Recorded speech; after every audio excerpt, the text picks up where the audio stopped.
یہ 20ویں صدی کے آغاز کے وقت، جسے ہم پورا کہتے ہیں مڈل ایسٹ، بلکہ صرف مڈل ایسٹ نہیں، پورا شمالی افریقہ سلطنت عثمانیہ کا حصہ تھا، خلافت عثمانیہ۔ لیبیا، الجزائر، مصر، پورا حجاز، یمن، پورا عراق، شام، اور یہ شام ہی کے حصے ہیں در حقیقت، اردن اور لبنان، یہ سب یہ شام عرب، عراق عرب، یہ پورا علاقہ خلافت عثمانیہ یہ اس کا حصہ تھا۔ پہلی جنگ عظیم میں انگریزوں نے عربوں کو بغاوت پر آمادہ کیا، غداری پر آمادہ کیا، انہوں نے خلافت عثمانیہ کے خلاف بغاوت کی، بیج بوئے ان کے دلوں کے اندر نفرت کے، ابھارا انہیں کہ تم ترکوں کے غلام کیوں ہو، تمہیں خود حاکم ہونا چاہیے، تم کھڑے ہو جاؤ، ہم مدد کریں گے، تم بغاوت کرو، تم ان ترکوں کے خلاف ہماری مدد کرو، ہم تمہیں آزاد کر دیں گے، تم اپنے پاؤں پر خود کھڑے ہو جانا۔ یہ بہت ہی ہمارے لیے دردناک المیہ ہے اس پہلی جنگ عظیم کا۔ کرنل لارنس جیسا شخص، برطانوی استعمار، اور اس کے نتیجے میں عربوں نے بغاوت کی۔ اور اس قدر دردناک بات آپ کو بتا رہا ہوں، میں پہلی مرتبہ جب سن 62 میں حج کے لیے گیا مدینہ منورہ میں، ابھی وہ ریل کے انجن کھڑے ہوئے تھے۔ یہ ترکی کے زمانے میں، سلطنت عثمانیہ کے زمانے میں بغداد سے مدینے تک ریلوے لائن تھی۔ یہ پورا ایک عالم سلطنت عثمانیہ، صرف سلطنت نہیں، خلافت عثمانیہ، پوری ٹرینیں جو ہے ترکوں کی اڑائی گئی، ہزاروں ترکوں کو شہید کیا گیا، یہاں تک کہ صحن حرم میں شہید کیے گئے سینکڑوں ترک۔ یہ جرم تھوڑے نہیں ہے، معمولی نہیں ہے۔ آج جس کی سزا مل رہی ہے، معلوم ہونا چاہیے کہ وہ جرائم کون کون سے تھے۔ اب بھی جو لوگ گئے ہیں انہوں نے دیکھا ہوگا، ترکی کا قلعہ موجود ہے اوپر پہاڑی کے اوپر، حرم کا جو سب سے بڑا دروازہ ہے باب ملک عبدالعزیز، اس کے سامنے ایک لائبریری ہوتی تھی، اب تو غالباً وہ بھی گرا دی گئی ہے، اس کے پیچھے پہاڑی پر ترکوں کا قلعہ ہے پرانا، اس پر توپیں موجود تھیں۔ جب بغاوت ہوئی ہے، جو حرم میں آئے ہوئے تھے ترک فوجی، ظاہر بات ہے نہتے، وہ تو نماز پڑھنے آئے ہوئے تھے، ان کو وہاں ذبح کیا گیا ہے، اور ترکوں نے اپنی توپیں استعمال نہیں کی کہ کہیں بیت اللہ کو کوئی اذن نہ پہنچ جائے۔ بہرحال یہ غداری ہوئی ہے پہلی جنگ عظیم کے دوران، اور نہ صرف ترکوں پہ، عربوں نے کی ہے۔ جیسا کہ میں نے کہا تھا، دو ہیں سب سے بڑے مجرم روئے ارضی کے اوپر امت مسلمہ کے طبقات۔ ہمارا پنجابی سپاہی بھی جا کر انگریزوں کی مدد کر کے ایلن بی کو قبضہ جو لے کر دیا بغداد کا، اس میں ہمارے مسلمان پنجابی سپاہی بھی شامل تھے۔ یہ خون چکاں باب ہے ہماری تاریخ کا اس صدی کا۔ لیکن اس کے بعد سلطنت عثمانیہ کے ٹکڑے ہو گئے، چیتھڑے ہو گئے۔ ایک انگریز نے لکھا ہے، یہ جملہ ذہن میں بجھا ہوا جملہ، کہ تاریخ میں یہ بات ثبت ہو جائے گی کہ ایک انگریز نے اس سلطنت کے ٹکڑے کر دیے کہ جو عمر فاروق نے قائم کی تھی رضی اللہ تعالی عنہ۔ یہ پورا عالم، یہ تمام علاقہ کس نے فتح کیا تھا؟ یہ بات ہاتھ بدل گئے تھے، پھر ترک آ گئے، خلافت عثمانیوں کے پاس چلی گئی، لیکن یہ سلطنت تو حضرت عمر رضی اللہ تعالیٰ عنہ کے زمانے سے چلی آ رہی تھی۔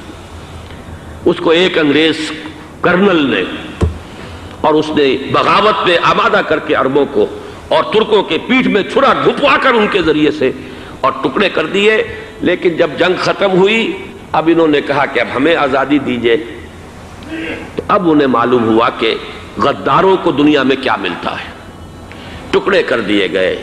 یہ حصہ عراق یہ انگریز کے پاس رہے گا، شام کا یہ علاقہ یہ فرانسیسیوں کے پاس رہے گا، مصر پر انگریزوں کا تسلط رہے گا، لیبیا اطالویوں کے پاس رہے گا، لے دے کر یہ جو علاقہ تھا حجاز، کیونکہ وہاں کچھ تھا ہی نہیں، بوادٍ غیر ذی زرع، یہ عربوں کے پاس چھوڑ دیا گیا۔ اس وقت جو بادشاہ ہیں، شاہ حسین اردن کے، ان کے دادا سب سے بڑے غدار وہی تھے، لہذا ان کو اس علاقے کی بادشاہت دے دی گئی۔ اس کے بعد نجد سے ایک تحریک اٹھی ہے، وہ سعودی جو خاندان ہے وہ نجد سے اٹھا ہے۔ نجد میں اس وقت کچھ بھی نہیں تھا، وہ تو صرف ریت کے تودے تھے اور کچھ بھی نہیں، لہذا ادھر کسی استعماری قوت کو دیکھنے کی ضرورت ہی نہیں تھی۔ وہ تو بعد میں تیل برآمد ہوا اور اس کی حیثیت ہو گئی، اور یہ امارات کا علاقہ جو ہے اس کی دنیا میں اب گویا کہ یوں سمجھیے کہ جو سب سے زیادہ اہم علاقے ہو سکتے ہیں روئے ارضی کے نقشے پر، ان میں سے ایک وہ ہو گیا. لیکن یہ اس وقت کی بات میں کر رہا ہوں، کوئی حیثیت نہیں تھی، لہذا اس کو چھوڑ دیا گیا. یہ ہے تاریخی پس منظر، یہ لکیریں جو کھینچی گئی ہیں.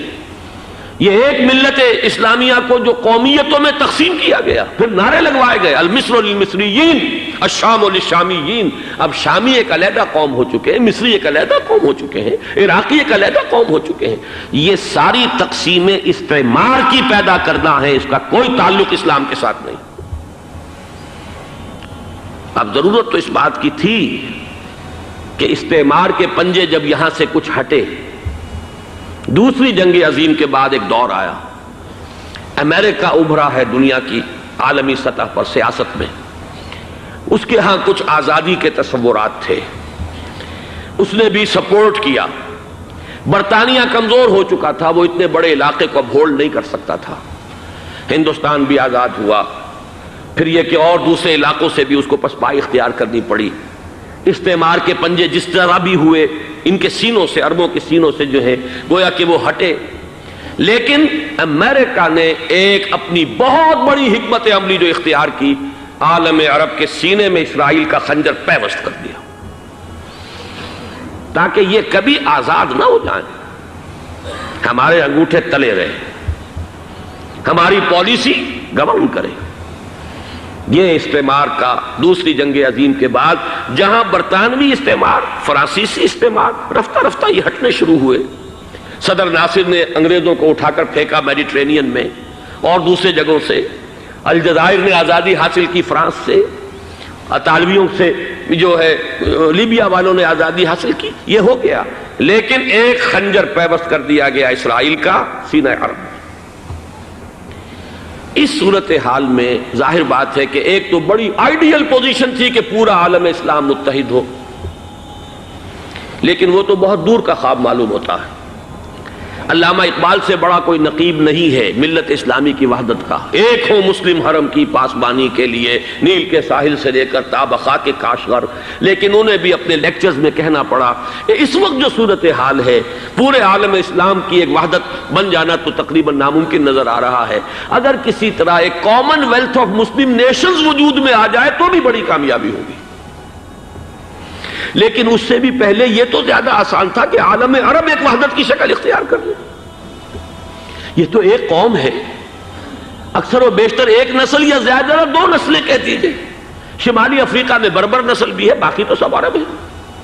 یہ پورا عالم ایک نسل، ایک زبان، پورے اتنے رقبے کے اوپر بولے جانے والی ایک زبان، یہ تو ایک ہو جائے. افسوس یہ ہے کہ اس کا ایک ہو جانا، ایک شخصیت ابھری تھی جو مذہبی مزاج کی شخصیت تھی، جو دینی مزاج کی حامل شخصیت تھی. اگر اس کی قیادت میں عالم عرب متحد ہو جاتا تو واقعتاً ایک بہت بڑا جو ہے مرحلہ وہ طے ہو جاتا پوری عالمی ملت اسلامیہ کی ایک وحدت اختیار کرنے کا. وہ شخصیت تھی شاہ فیصل شہید کی. اور اس لفظ کے ساتھ ہی آپ کے ذہن میں آ گیا ہوگا کیوں انہیں شہید کر دیا گیا، کس نے کیا کرایا، کہاں سے تعلیم حاصل کر کے آیا تھا وہ جس نے شہید کیا شاہ فیصل شہید کو. اس کی گردن پر کون سوار تھی، وہ یہودی لڑکی کے جس کے فوٹو بھی شائع ہوئے، ایک گردن پر اٹھائے کھڑا ہوا شہزادہ اپنی ایک یہودی دوست کو، لڑکی کو. اور وہی ہے کہ جس نے جا کر پستول سے شہید کیا ہے. جان میں اچھی طرح جان لیجئے، جیسے بارہا میں نے عرض کیا ہے کہ حضرت عمر کو شہید کرنے والا کہنے کو ابو لولو فیروز تھا، لیکن اس کے پیچھے پورا ایرانی نسل پرستی کا جو پورا پس منظر ہے، اسے تو ہر شخص جس کی ذرا بھی نگاہ جو ہے جو صرف منظر کو نہ دیکھ رہی ہو، پس منظر کو بھی دیکھنے والی ہو، وہ تو جان لے گی کہ ابو لولو فیروز ایک فرد کا نام نہیں تھا، وہ ایران کا انتقام تھا عالم عرب سے.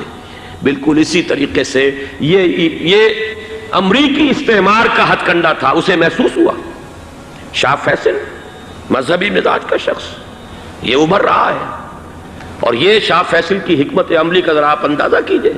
لاہور میں سمٹ کانفرنس ہوئی، اس میں وہ آئے، سب سے ٹاورنگ پرسنالٹی پورے اس وقت عالم اسلام کے اندر شاہ فیصل کی تھی.